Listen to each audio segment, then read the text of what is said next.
बिस्मिल्लाहिर्रहमानिर्रहीम। अस्सलाम वालेकुम। उम्मीद करती हूँ नाज़रीन आप सब खैरियत से होंगे। वीडियो देखने से पहले हमारे चैनल को लाइक, शेयर और सब्सक्राइब लाजमी कर दें। तो नाज़रीन, आज मैं आपको बताने जा रही हूँ गैर शरई बातों पर अमल करने का नतीजा क्या होता है।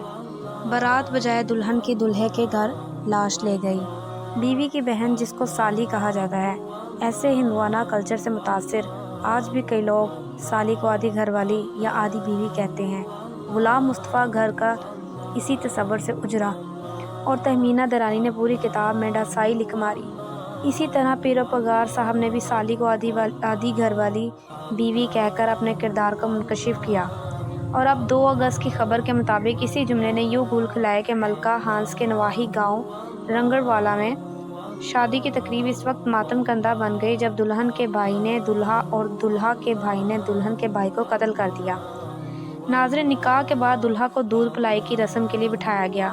जब दूल्हा राव अख्तर ने अपनी साली को यह कहकर पकड़ लिया कि साली तो आधी घरवाली होती है, जिस पर दुल्हन के भाई ने, जो कि एक हसास इदारे में मुलाजिम है, गुस्से में आकर दूल्हा को अपनी लाइसेंस बंदूक से फायर करके हलाक कर दिया।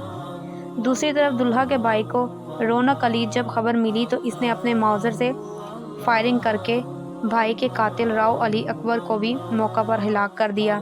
दुल्हन अपने दूल्हा और हकीकी भाई की लाश को देखकर पागल हो गई। बादशाह बारात दूल्हा की लाश लेकर लोधरा चली गई।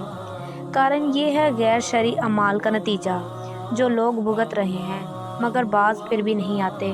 अल्लाह ताला हमें ऐसे शर से बचाए और शरई अंदाज से शादियों की तौफीक दे, शरई पर्दा जैसी नेमत नसीब फरमाए। उम्मीद करती हूँ नाज़रीन आपको पसंद आई होगी।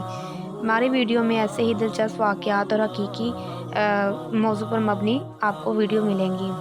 मिलते हैं एक नई वीडियो के साथ, तब तक के लिए अल्लाह हाफिज़।